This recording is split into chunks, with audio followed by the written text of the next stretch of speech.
ಈ ಸ್ಥಳವು ಹಿರೇಗೊಣ್ಣಾಗರದಿಂದ ಗಜೇಂದ್ರಗಡಕ್ಕೆ ಹೋಗುವ ಮಾರ್ಗದ ಮಧ್ಯದಲ್ಲಿ ಬರುತ್ತದೆ.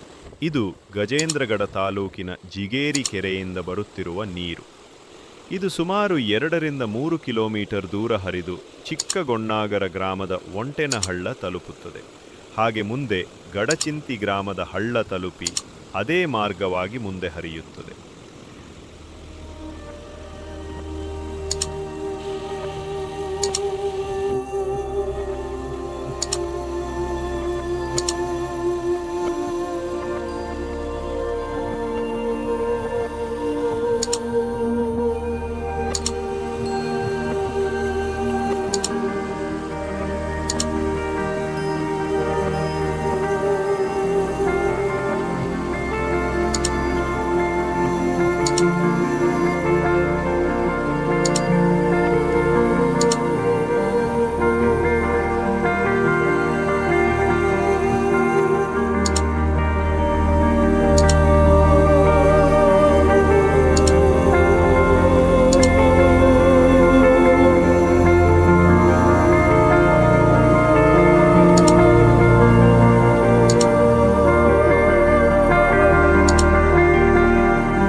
ನಮ್ಮ ಸುದ್ದಿಯನ್ನು ಆಲಿಸಿದ್ದಕ್ಕೆ ಧನ್ಯವಾದಗಳು.